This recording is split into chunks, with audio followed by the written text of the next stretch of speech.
साथियों, इस ताकत को कई लोग पहचान ही नहीं पाते। आज पूरा देश अपने आध्यात्मिक केंद्रों को लेकर गर्व के भाव से भर गया है। उत्तराखंड की ये देवभूमि स्वयं इस परिवर्तन की साक्षी बन रही है। डबल इंजन की सरकार बनने से पहले केदारनाथ में एक सीजन में ज्यादा से ज्यादा 5 लाख श्रद्धालु आया करते थे। अब इस सीजन में ये संख्या मुझे बता रहे हैं 45 लाख। अब देखिए साथियों, आस्था और आध्यात्म के स्थलों के इस पुनर्निर्माण का एक और पक्ष है जिसकी उतनी चर्चा नहीं हो पाती है। ये पक्ष है पहाड़ के लोगों की ईज ऑफ लिविंग का, पहाड़ के युवाओं को रोजगार का।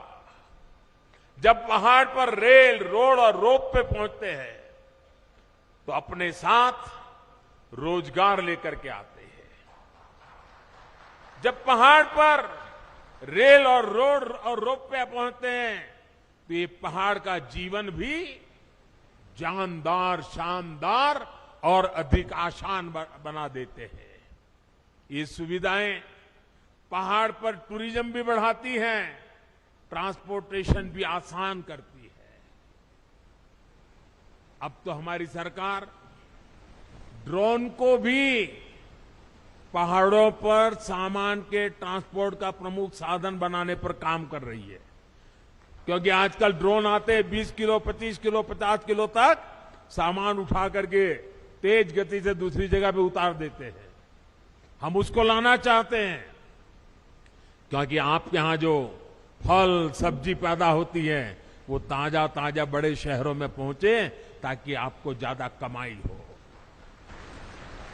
और मैं आज हिंदुस्तान के सीमा पर देश की रक्षा कर रहे गांववासियों के बीच आया हूं। तब अभी मैं आप जो हमारी माताएं बहनें, सेल्फ हेल्प ग्रुप की बहनें जो उत्पादन पैदा करती है, जो मसाला, वो पहाड़ी नमक, ये सारी चीजें मैं देख रहा था और पैकेजिंग वगैरह में बस सचमुच में मेरा मन बड़ा प्रसन्न कर गया जी। माताओं बहनों को प्रणाम करता हूं, क्या बढ़िया काम किया आपने। लेकिन मैं यहां से हिंदुस्तान भर से जो प्रवासी आते हैं, जो यात्री आते हैं, जो एडवेंचर के लिए आते हैं, जो श्रद्धा के लिए किसी भी तरीके से क्यों ना आते हो, एक जीवन में व्रत बनाइए कि आप यात्रा में जितना खर्चा करते हैं, ट्रैवलिंग का खर्चा करते होंगे, खाने के पीछे खर्चा करते होंगे, बड़ी होटल में रहने के लिए खर्चा करते होंगे, आप मन में एक व्रत बनाइए। मैं सभी 130 करोड़ देशवासियों को हिंदुस्तान के उस गांव से बता रहा हूं जो चीन के सीमा पर, भारत का ये सीमा पर रखवाली करने वाले गांव के बीच से बोल रहा हूं। मैं उनकी तरफ से बोल रहा हूं, आप जहां भी जाएं यात्रा करने के लिए, इस कठिन क्षेत्र में आए या पुरी चले जाएं या कन्याकुमारी चले जाएं या सोमनाथ, कहीं पर भी जाए, एक संकल्प कीजिए।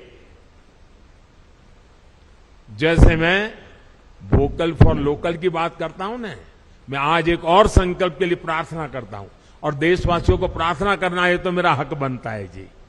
मैं आदेश तो नहीं दे सकता हूं, प्रार्थना तो कर सकता हूं। मैं प्रार्थना करता हूं, आप जितना खर्चा करते हैं तय कीजिए कम से कम 5%, जो टोटल खर्चा आपका यात्रा का होगा उसमें 5%, अगर 100 रुपया खर्चा करते हो तो 5 रुपया, उस इलाके में जो कुछ भी स्थानीय उत्पाद है, स्थानीय लोग जो बनाते हैं, आप उसको जरूर खरीदिए। आपके घर में है तो दूसरा लेके जाइए, किसी को भेंट दे दीजिए, लेकिन वहां से जरूर लेके जाइए। आपको मैं विश्वास दिलाता हूं भाइयों बहनों, इन सारे क्षेत्रों में इतनी रोजी रोटी मिल जाएगी। अभी मुझे माताएं बहनें कह रही थी कि इस बार यात्री इतने आए, मैंने कहा कितनी बिक्री हुई, तो जरा पहले तो शर्मा गए बताते बताते। मैंने कहा नहीं बताइए बताइए। फिर उन्होंने कहा 2.5 लाख रुपए का बिक गया इस बार। उनको इतना संतोष था। अगर सब यात्री, सभी प्रवासी जहां जाए वहां स्थानीय जो गरीब लोग पैदा करते हैं वैसी स्थानीय बनी हुई चीज 5% बजट ये जोड़ दीजिए, आप देखिए आपको जीवन में संतोष होगा। और घर में रखेंगे, बच्चों को बताएंगे कि देखिए हमने उस साल जब उत्तराखंड गए थे ना, ये तस्वीर तो तुझे अच्छी लगती है, उस तस्वीर के पीछे तो हमने 20 रुपया खर्च किया है, लेकिन ये जो छोटी चीज दिखती है ना, वहां की एक बूढ़ी मां बना रही थी, मैं उससे लेकर के आया था। आपको आनंद होगा, आपको संतोष होगा।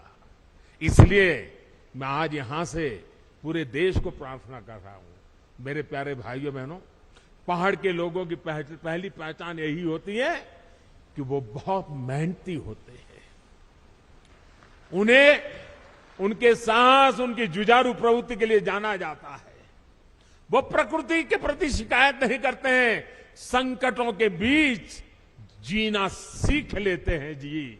लेकिन साहब, पहले की सरकारों के समय पहाड़ों के लोगों के सामर्थ्य को उनके खिलाफ ही इस्तेमाल किया गया।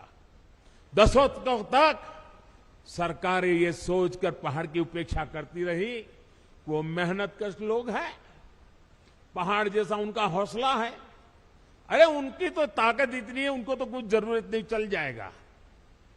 ये उनकी ताकत के साथ अन्याय था। उनकी ताकत है इसका मतलब ये तो नहीं है कि उनको ऐसे ही रहने दिया जाए, उनको भी तो सुविधा चाहिए। मुश्किल हालातों में पहाड़ के लोगों को मदद मिलनी चाहिए।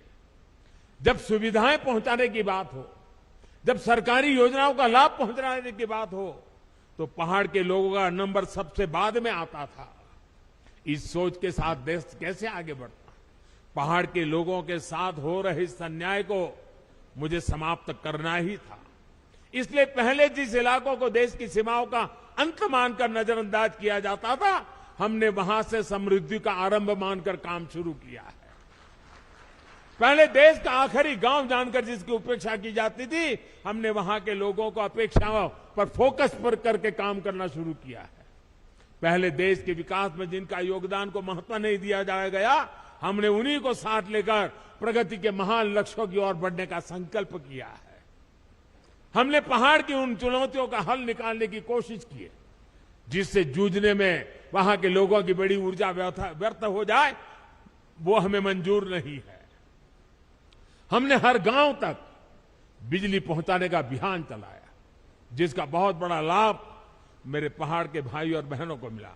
मुझे यहां गांव की सरपंच मां एक बहन से मिलना हुआ। मैं पूछ रहा था शौचालय बन गए? अरे बोले साहब बन गए। मैंने कहा पानी पहुंच रहा है? बोले पाइप लग रही है। इतनी चेहरे पर खुशी थी, अपने गांव में काम होने का आनंद था उनके। सरपंच महिला थी, बड़े गर्व से मुझे बता रही थी।